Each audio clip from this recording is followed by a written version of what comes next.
This is Boxing Tickets NA. We are here at Rise Boxing Club in Belfast. Today we're joined with one of obviously Ireland's newest professional boxers, obviously one of Belfast's newest professional boxers, Yep. Tomas McCann. Obviously, first of all, welcome to the professional ranks. It's probably for you, probably in some ways it's been a long time coming. Oh yeah, 100%. Well, I'd say it's been as I say, it's a long time coming. It's something that I've always wanted to do, so it's time to show what I'm about. It always seems to be, everybody I sort of speak to, sort of first time around, they've always been gearing up sort of towards professional boxing. Yeah. Probably for you in some ways, is that we've seen so much success here in Belfast in particular. Your Franklins, your Ryan Burnett's, your anto cacaces recently. Is it always that association with professional boxing that always made you excited for that? Because let's face it, obviously, other probably McCrory was our most established Olympian probably here. Yeah. Obviously with McCulloch as well, but was it more the association with professional boxing in Belfast than amateur boxing that had you excited? Well, as I say, you named a few great fighters, and especially now Anthony Cacace. He's one of, if not the best in the world, and obviously I know him personally, and I've trained with him, I've alongside him a few times, so just even to see that, it's a motivational thing for me just to be where he is, because he's just a local lad and he's just an ordinary guy. He's down to earth, and I just want to be like him. You wouldn't think, obviously, No. with Anto, even though I've been friendly with him quite a few years, and even though he's a world champion and a fully recognised world champion with Oh yeah, ABF now 100%, as well, yeah. so, he still was about his day-to-day business. He probably still goes to the shop, gets a tin of Red Bull. Yeah, he's just your ordinary bloke, walks down the street. He's not one of these famous fellas just get a wee signature. He's a humble guy, and that's one thing I love about him as well. He stays humble, but in that ring he's a dangerous man. He definitely is. For yourself then, I guess going right back, it's probably not so much for you as for others, but going right back, obviously, what got you into boxing first and foremost? Was there anything in the family? So it was more the two brothers. It was just like a wee group cycle. Just rolled the dice and jumped into it. Obviously, boxed for St Paul's all my life, and all three of us did. Then it was just more me to carry on that torch. They passed it on to me just to keep going, and it's just something's been built inside me, and I'm constantly improving my craft. I was constantly pushing to be better, and obviously I started straight away in schoolboy. I fought right from schoolboy right up to elite, so the experience I've had has been unbelievable. Obviously fighting the top fighters in the world until schoolboy to international as well. So you were the youngest of Oh, your yes. brothers then, so it's always they always used to say the youngest brother was probably the most vicious of the lot. Oh so, yes, 100%. Well, even I am the best fighter in the family. And what was the brothers, did they stay about boxing? Did some of them, I guess, with anything in life, people come into boxing, go away to another sport? Yeah, well, the middle brother, Owen, he was actually, he's a fiery boxer, and he still ticks about, especially now around my career. I was still getting sparring, and I'm still getting the best work with him because he's a heavy hitter and he still knows his stuff about boxing. But he got right up to the Irish elite. Well, sorry, not the Irish elite, the Irish final, and he done great. And obviously to have him, obviously the older brother, he's not so much knowledge, but Owen would be up there with a lot of knowledge, and he would always be having my back of what I'm doing wrong to do right. So yeah, they still hang about with it, especially now the news is out that I'm pro. It's a big thing for Emmons now, just to have because they knew what my dream was, is to go pro to become a world champion. It's always been built into me. So they've always had my back, supported me through it all, and they're very excited for it to happen and see it now. It's good for them, and obviously they can keep, their memories of boxing. Obviously, they're always going to say they're the ones that got you into boxing. Oh, they yeah, can still keep living their boxing journey through you. Yeah, well, yeah, I'd say it's going to be in the family, because I'm looking to take my career right to the top. There's no stopping. This train is just straight go, and obviously they're going to be benefiting from it. They're going to be sticking around for it, and obviously family's a big thing to me, so it'll be good to have Emmons both in my corner. say Belfast obviously is enriched for many years, and obviously the sport that it is. Like, how did you find, growing up as a youngster, obviously in boxing? Like, I guess we hear so many stories of obviously people get involved who lose weight, to stay fit and things like that. Like, how did you find growing up in school being a boxer? Like, you're obviously able to stay away from bother. Like, people go, he's a boxer, Yeah. That obviously helped to mature you probably a lot. Well, as I say, maturity. And I'm a very humble person. It's you don't judge a book by its cover. I don't run about showing that I box. I keep all the stuff in the ring. And as I say, I'm like at a young age, even though as an amateur, I kept everything as a professional. The manner as well. But I was just a humble person, just like Anthony cacace, just you're a normal bloke. Even if I make it from 9 till the top, still going to be the same person.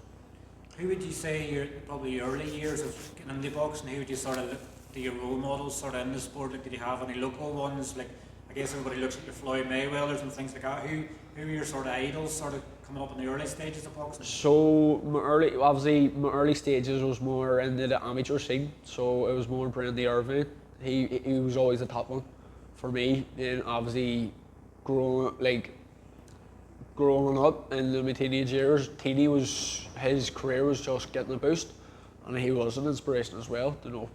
He's done loads. It's because we both come kind of from the same background, as in like the same club, and he went pro. So it's something that I've taken wee bits off him.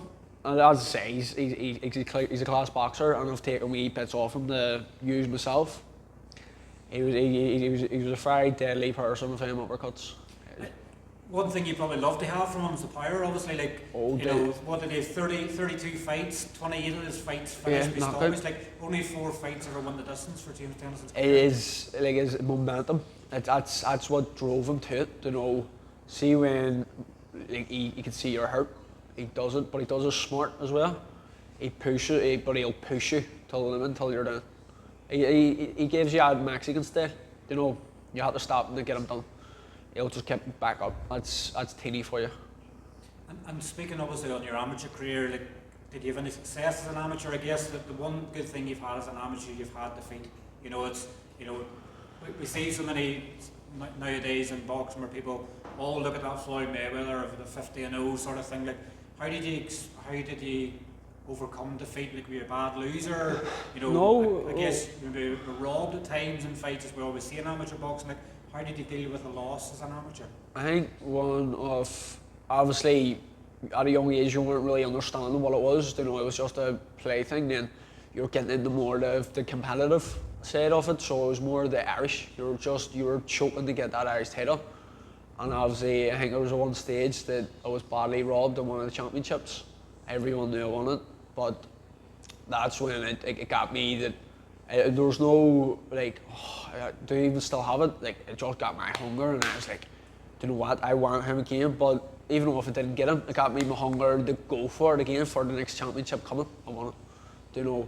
From there. But I take, as I say, I've never lost. To me, it's not a loss; it's a lesson. You come back from it stronger and better. It's a good way of looking at it, isn't it? Like, so much nowadays, like, for years there, people kept thinking of protecting the O, like, it's only a loss. Yeah. Learn from it. It's people see too much Floyd Mayweather. It's now, don't get me wrong. Now, the professional game is kind of getting shaken up a wee bit now. With all these Saudi Arabia, the fighters that you want fighting are actually fighting. Where maybe a few years ago they're all just, no, I'll fight him. No, look, it's not going to happen. I'm not going to take a loss. But if we were talking about that, and it did, which is going to actually happen, I want to fight, but it's me. I'm going to win. I'm in there to win. I'm not going to be in there that he's better than me, because in my mind I'm the best. That's the mindset that it's drilled in my head to go professional. That I am going to be the best. It goes into my training, it goes into my sparring, and it'll shape me into the professional fighter that you'll be excited to see.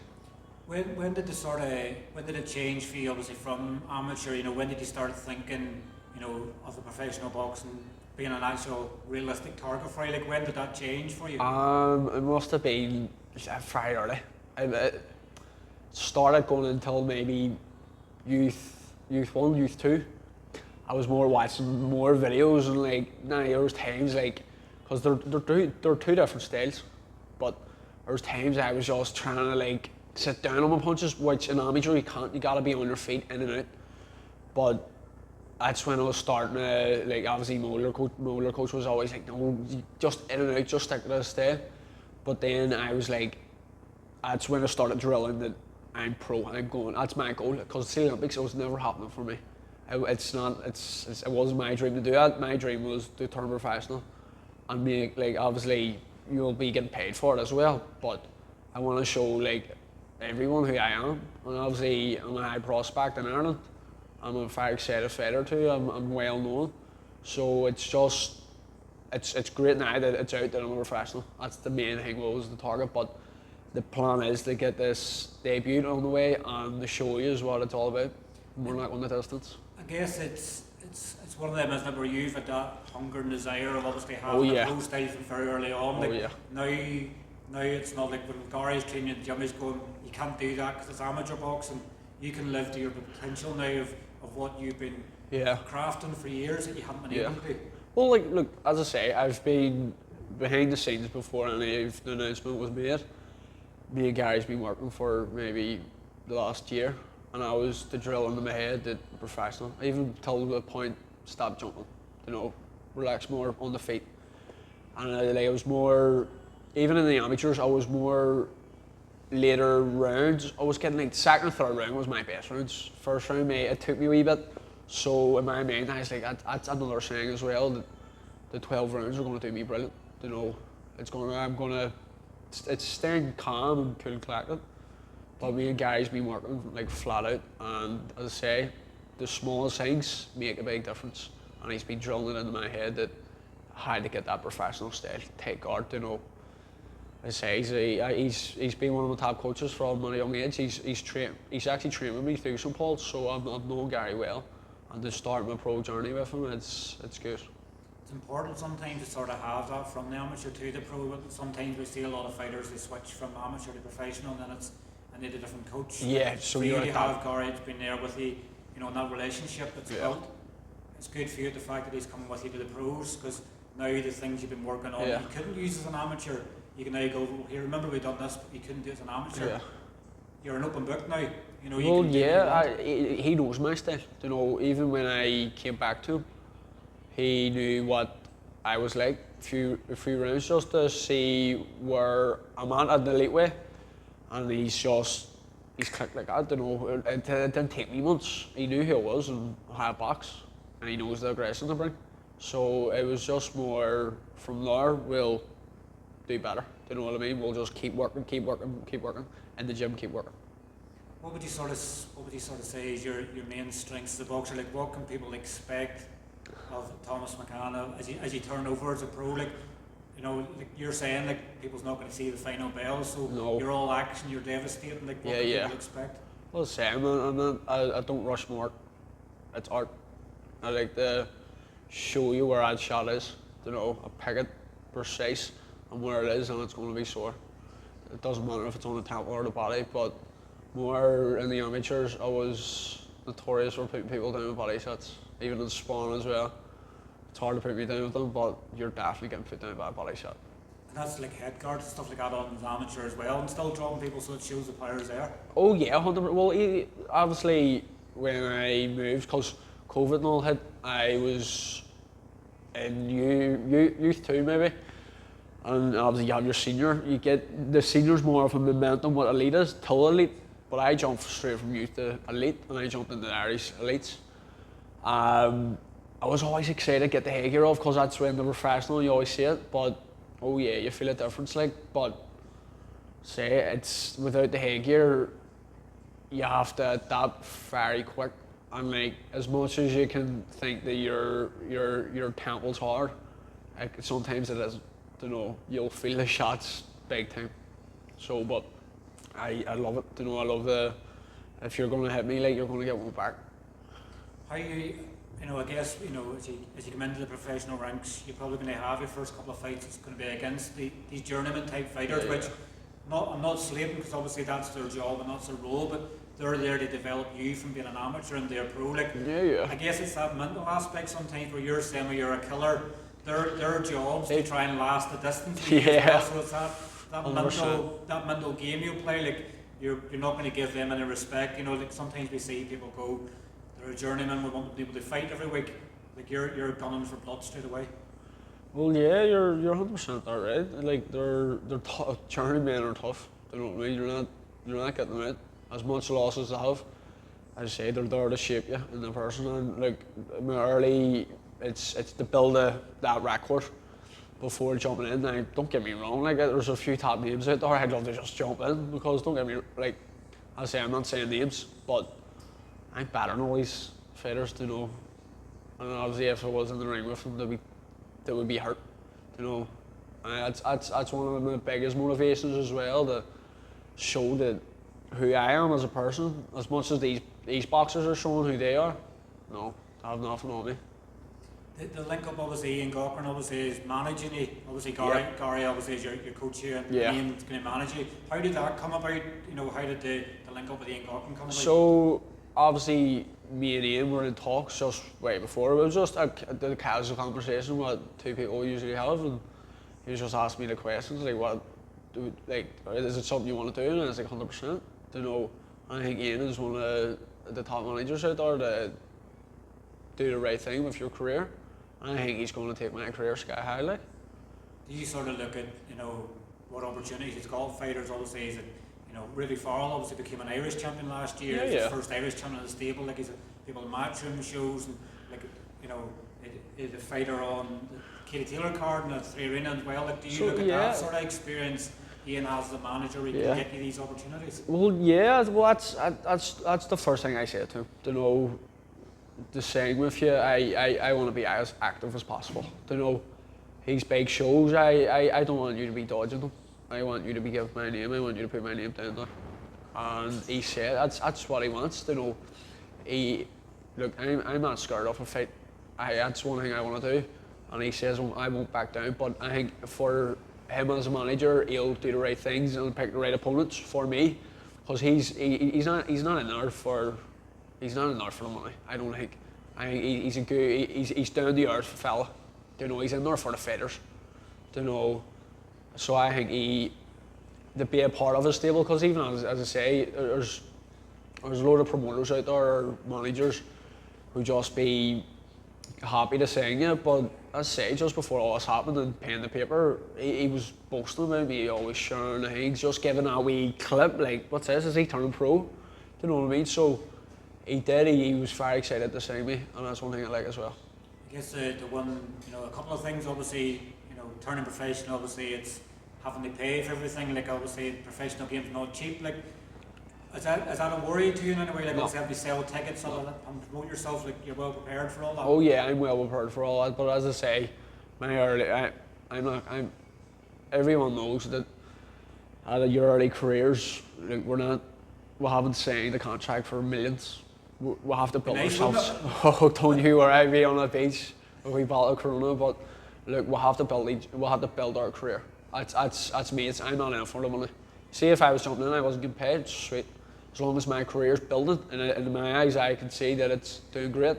That's it. Like, I'm not going to be. I know I'm not going to be expecting. Like, I'm not going to be angry or nothing, but I know I'm going to be expecting buttons. Like every other fighter, do you know what I mean? You have to start from the bottom of the barrel. Like.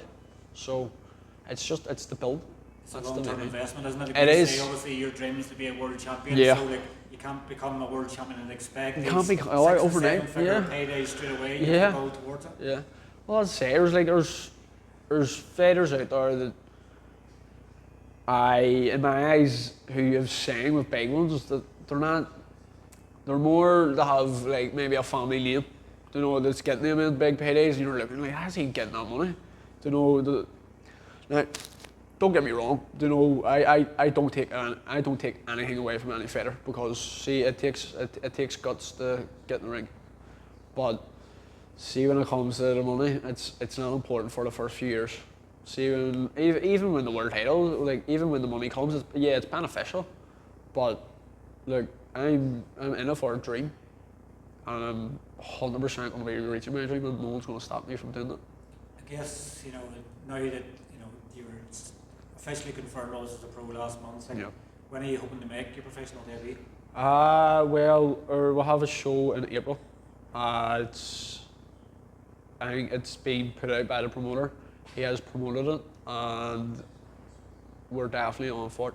So I think, well, more likely, it's definitely April 5th. So that'll be Padraig McCrory Yep. showing the devenish, is that correct? Yep. Yeah. So that's when I'll be making my pro debut. What a way to start. Like, obviously, I know Oh, yeah. a lot of Padraig's early fights, like Padraig stopped the guy, probably dissected him in the devenish, it sort of led to him sort of building his way there. Like, Padraig's been through it all as Oh yeah. an amateur, sort of fell out of love with the sport, then Yeah. came back, obviously then started knocking everybody out. Yeah. Fought his way up, headlined the card in America, Yeah. headlined obviously in the SSE Arena, headlined in Falls Park. Like, Yeah. what a way to start with someone that's been there and done it. Yeah, I'd say he's been there and done that, and it'd be good to have him. Like, I know Paddy personally, and he's a good lad, but obviously to have the opportunity as well to be on the show. And as you said, in the devenish, he was the one knocking out people in the devenish. It wasn't. I don't think he may have had one or two fights that went the distance, but Paddy has scary power, and I'm going to show him my scary power I have for his show. So I'll be putting on an entertaining night for him. If you have any sponsors obviously set up yet, obviously I always like to give people the opportunity to shout your sponsors out. At the end of the day, they're getting behind your career, so you have to support them in the same way. Do you have any sponsors? Well, yeah, I've had the likes there, the Ari Seamos behind me, and there's a few local lads as well that know who they are. But I say it's an early start, and we're just building in that. And I say there's loads of people, there's been loads of businesses have been texting me to try to get involved. But as I say, it's for me beneficial ways of what's going to benefit me from it, but I'm picking the right sponsors as well to do a long term. I'm not looking at a short term fight, to promote them. I'm looking for them to benefit off me as well for a long term relationship. It's not just going to be a sponsor. I guess once you obviously have your first fight news announced as well, then people will go, are you looking for sponsors? Like, at the end of the day, sponsors to work for you, which I get you say this, sponsors to work for you, it works for them, so you want it to be long term. You don't want them just to be in for the sake of it and then go after one fight and that's not for me. You want someone that's going to be committed to you, to see how you're going to be committed to them. Yeah, exactly. Like, there's going to be, well, the sponsors I have now, they're going to be going in this fight, and obviously when they see the show I perform, it's going to boost other people, and they're going to be like, shit, look, we'll get behind this kid. And that's my belief, and that's what I plan on doing. Activity wise, obviously I'm guessing you're going to be, I'm guessing you're probably looking at the domestic scene currently. There were 17 fight cards last year. Like, you want to be very active, obviously, and Ian Gaughran's probably the man to keep you very active. Like, how many times would you like to fight this year? 4 or 5 at least. Don't know.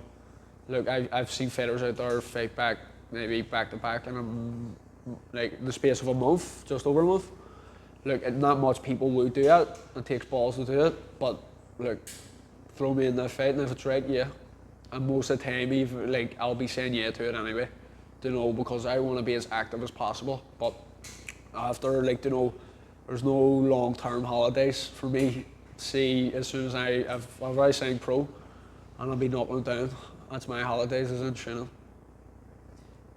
Anybody you want to thank, obviously, for their support and their things they got on the way so far? Is there anybody you want to give any shout outs to? Well, obviously, there's a few main ones. Gary's a main one, and one of my other trainers, Dave. He's been a big help.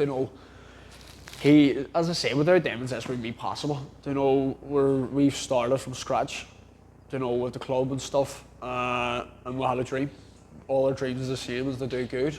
And obviously, I want to give a big shout out to my mum and my family. It's been a big thing, and obviously, there's the main thing is my fiance. Without her, that's not another thing.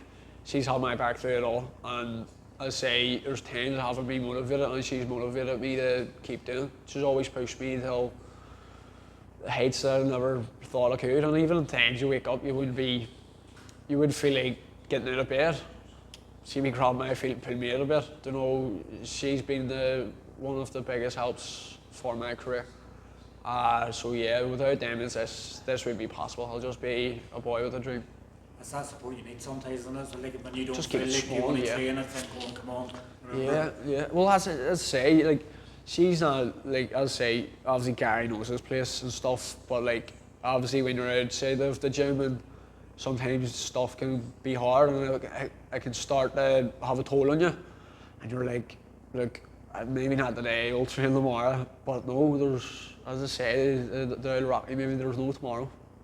And that's her. She's always pushed me, even though she doesn't know much about the boxing scene, but she knows my dream, and she knows that, like, she knows what I want to do personally. So yeah, she does. She motivates me big time, and obviously my mummy as well. Like, she's been in my early careers, you know, from amateur, so she's actually seen it all. So it's good to have her support going through into the pro ranks as well. Well, look, obviously, Tomas, obviously it's been great to obviously get a catch up with you. Obviously, You too. figure out obviously more of you. We'll obviously look forward to obviously getting your debut news. I can't wait. You sort of highlighted a lot of it there, but obviously we'll wait for it to be officially announced. But we can't wait to obviously you get your fight news underway, and obviously we get to see you in action and see what all this talk's all about. Can't wait. All right, Thomas. Cheers. Take care.